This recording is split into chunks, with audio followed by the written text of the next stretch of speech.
Mister Khan, अगले 3 दिनों में किसी भी रोज तुम्हें फांसी दे दी जाएगी। मुझे अफसोस है, लेकिन ये सब कुछ तुम्हारी हठधर्मी का नतीजा है। ऐसा एक रोज होना ही था। जेल सुप्रिटेंडेंट दुबे ने जज्बात से आरी लहजे में उसे मुखातिब किया। रात को उसकी जेल में आमद कोई नई बात तो नहीं थी, लेकिन इस तरह अचानक फांसी कोठड़ियों की तरफ वो किसी खास मकसद ही से आया करता था। चक्कर हवालदार और जेल का दीगर अमला उसके पीछे पीछे दुम हिलाता यहाँ तक आया था, और अब सब दस्त बस्ता साहिबदान उसके दाएं बाएं खड़े थे। उसकी नजर सुप्रिटेंडेंट दुबे की तरफ खान पर जमी थी, जिसके होंठ दुबे पर नजर पड़ते ही फैल गए थे और उसकी मुस्कुराहट ज्यों की त्यों बरकरार थी। हालांकि उसके ख्याल में अभी तक खान को गश खाकर गिर जाना चाहिए था, लेकिन वो हमेशा की तरह आज भी अपनी आहनी चट्टान की तरह उनके सामने डट कर खड़ा उनके अज़ाइम का तमस्खर उड़ा रहा था। आपका शुक्रिया दुबे साहब, मैं भी रोज बरोज की बक से तंग आ गया हूँ। ये खेल खत्म ही हो जाना चाहिए। आप लोगों को कभी मेरी बेगुनाही का यकीन नहीं आएगा, फिर मरना तो एक रोज है ही। दुबे इसके बरमला जवाब से तिलमिला कर रह गया। खान, तुम अभी बच्चे हो, तुमने मरने की सिर्फ बातें सुनी है, किसी को मरते नहीं देखा। खसूसन फांसी के किसी मुजरिम को बड़ी अजियतनाक मौत होती है। बड़ी देर में तड़प तड़प कर सिसक कर जान निकलती है। अक्सर मुजरिम तो 3-3 घंटे तक लटकते रहते हैं सूली पर। ये जो तुम चहक रहे हो, इस गुब्बारे की हवा बस अब निकलने ही वाली है। उसे बाकायदा गुस्सा आ गया था। उसकी तो औकात के बरक्स खान अभी तक अपने कदमों पर खड़ा था। मिस्टर दुबे, अगर तुम अपने इन पालतू कुत्तों के सामने जलील नहीं होना चाहते तो यहाँ से दफा हो जाओ और अपने उन आकाओं को जिनके इशारे पर तुम दुम हिलाते हुए यहाँ चले आए हो, जाकर सिर्फ ये बता दो कि खान मर जाएगा, मगर उसका बयान नहीं बदलेगा। ख्वाए मखाए व लोग तुम्हारी भी रात की नींद हराम कर रहे हैं। पिछले 8 माह तक मुझे मुसलसल ज़हनी और जिस्मानी और रूहानी अजाब देकर भी वो लोग मुझसे न उगलवा सके, तो अब क्या ले लेंगे वो मुझसे। अव्वल तो मैं पाकिस्तानी सिपाही हूँ ही नहीं, अगर हूँ भी तो उनसे कह देना कि वो मुझसे मजीद 8 साल बल्कि 8 सदियों तक कुछ नहीं उगलवा सकते। उसके होंठ गुस्से से कपकपा रहे थे और जबड़ों की हड्डियां उभर आई थी। दुबे जेल डिपार्टमेंट में हवालदार से तरक्की करते हुए सुप्रिटेंडेंट के ओहदे तक पहुंचा था।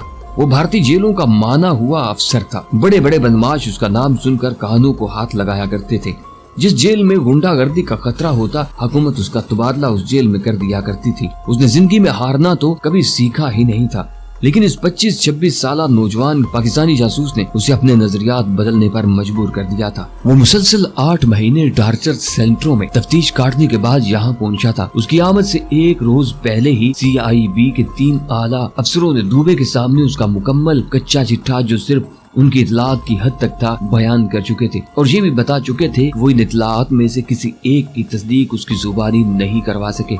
उन्होंने दुबे को बतौर खास ये बात समझा दी थी कि ये छोकरा टिक कर बैठने वाला नहीं, अगर उसे जरा सी भी सहूलत मिल गई तो वो अपनी सिक्कर गुजरेगा। टंडन साहब, खान के केस इंचार्ज की बात पर दुबे ने कहका लगाकर खान की तस्वीर पर बड़ी हकारत भरी नजर डालते हुए कहा था, मैंने बड़े बड़े बदमाश सीधे कर दिए हैं। ये 2 टके का पिल्ला, इसकी मजाल ही क्या है कि एक झटका भी बर्दाश्त नहीं कर पाएगा। जेल की मार बड़ी शय है, बड़े बड़ों के कसबल निकल जाते हैं महाराज जी। टंडन ने भी यकीनी किसी कैफियत से उसकी तरफ देखते हुए कहा, दुबे साहब, अगर आप हमारी कोई भी मदद कर सकें तो ये सरकार की बड़ी महान खिदमत होगी। अगले रोज पुलिस गार्ड की सख्त निगरानी में जब 8 माह की चीरा दस्तियों का शिकार खान को इस तक पहुंचाया गया, तो उस अधमोए इंसान पर एक नजर हकारत डालकर दुबे ने बड़े तमस्कर से कहा, यही है वो सूरमा, अभी देखता हूँ साले को। कहने के तो अपनी तरंग में जो जी में आया वो कह गया, लेकिन जवाब में खान ने मुगलजात का तूफान निकला।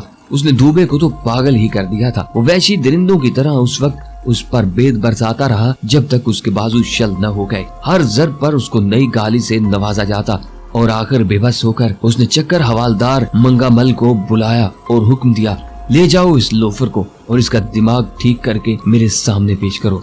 मंगावाल उसे अपने साथियों की मदद से घसीटता हुआ चक्कर में ले गया। ड्यूटी से खान के फांसी कोठरी में पहुंचने तक उसे 3 फेंटियां मिल चुकी थी, लेकिन मंगामल चकरा कर ही तो रह गया था। भगवान जाने ये शख्स किस मिट्टी का बना है महाराज जी। उसने तन कर सीधे खड़े होते हुए दुबे के सामने अपनी बेबसी जाहिर करते हुए कहा, हमने उसके मुंह पर गंदगी मलकर हाथ पैर बांधकर कोठरी में फेंक दिया है।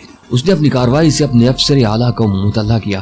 دفع ہو جاؤ، اس نے غصے سے مٹھیاں بھینچی۔ کدے تم سے ایک معمولی مسلمان چھوکرا قابو نہیں آ رہا، جاؤ اور ریٹائرمنٹ لے کر کوئی مندر سنبھال دو پنڈت جی۔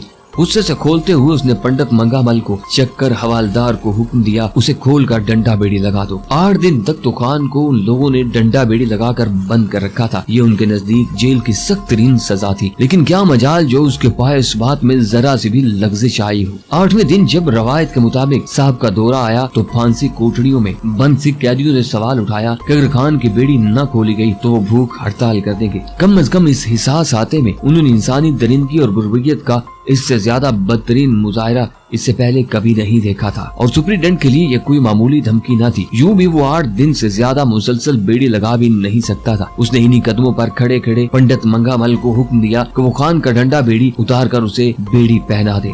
خود اس نے خان والی کوٹڑی کے سامنے رکنے کی ہمت بھی نہیں کی تھی اور جلدی سے اپنا راؤنڈ مکمل کر کے پھانسی ہاتھے سے باہر نکل گیا تھا۔ چکر حوالدار منگا مل جب اپنے ساتھ مشکی لوہار پنجے والے کو لے کر اس کی بیڑیاں اتارنے آیا تو خان کے ہونٹوں پر ہمیشہ جیسی طنزیہ مسکراہٹ حسب معمول چپکی ہوئی تھی۔ بس اس نے حوالدار کا تمسخر اڑایا۔ خان کے منہ سے نکلے صرف ایک لفظ نے ہی اس کے تن بدن میں آگ لگا دی تھی۔ اس طرح تو کبھی بڑے سے بڑے بدماش نے بھی اس کا مضحکہ نہیں اڑایا تھا۔ منگا مل چپکا کھڑا رہا۔ وہ پرانا ملازم تھا اور بخوبی جانتا تھا کہ معاملہ اس سے بھی آگے جا سکتا ہے۔ جب کوئی قیدی اپنی سی کرنے پہ آ جائے تو وہ کچھ بھی کر سکتا ہے۔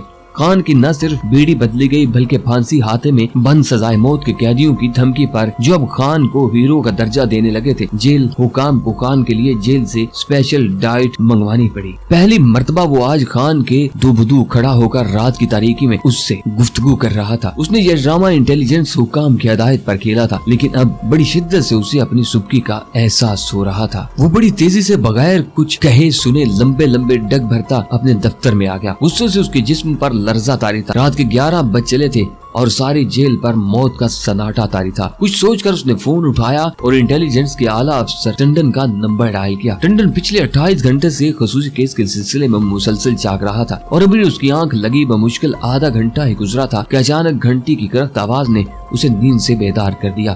پہلے تو اسے کچھ سمجھ نہ آئی، آنکھوں میں غصہ آنے والی تیز جلن نے اس کا دماغ معاف کر دیا، اور جب وہ کچھ سمجھنے کے قابل ہوا تو اس کا جی چاہا کہ فون اٹھا کر دیوار سے دے مارے، لیکن سوچ کر کہ کہیں کسی بڑے افسر کا فون نہ ہو وہ اپنے ارادے کو عملی جامہ نہ پہنا سکا۔ ہیلو، وہ فون کان سے لگاتے ہی دھاڑا، میں دوبے بول رہا ہوں۔ دوسری طرف سے بولنے والے کی آواز اتنی اونچی تھی کہ ٹنڈن کو بالکل لاشعوری طور پر فون کو کان سے پرے کرنا پڑا۔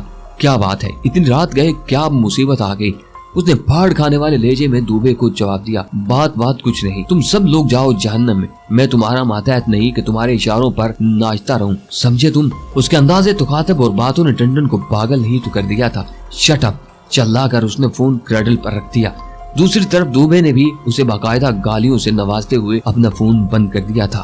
رات وقت کے سینے پر پاؤں دھرتے ہولے ہولے اپنے انجام کی طرف رینگ رہی تھی۔ بادلوں کے وہ منتشر ٹکڑے جنہوں نے سرشام ہی آسمان کو لپیٹنا شروع کر دیا تھا، اب اجتماعی شکل میں چاند کے ارد گرد آہنی فصیل کی طرح تن گئے تھے۔ ایک زوردار دہاڑ اچانک ہی آسمان کے سینے سے بلند ہوئی اور ٹپ ٹپ بوندیں گرنے لگی۔ چند ہین بوندوں نے موسلادھار بارش کی شکل اختیار کر لی۔ بوڑھا آسمان شاید پھانسی کوٹڑیوں میں بند اس جوان مرد کی حالت پر زاروں قطار آنسو بہا رہا تھا، یا پھر اس سے خان کی یہ بے بسی دیکھی نہ گئی اور اب وہ گرج گرج اور برس برس کر اپنے غم و غصے کا اظہار کر رہا تھا۔ خان اپنی کوٹڑی کے سلاخوں والے دروازے سے آن لگا تھا۔ اس کے سامنے مختصر سے ہاتھے پر موسلادھار بارش کا رقص اسے خاصی لطافت فراہم کر رہا تھا۔ وہ بھی تو ایک ایسی ہی رات تھی جب آج تقریباً 2.5 سال پہلے اس نے موت کی اس طویل اور اندھی شاہراہ پر پہلا قدم رکھا تھا۔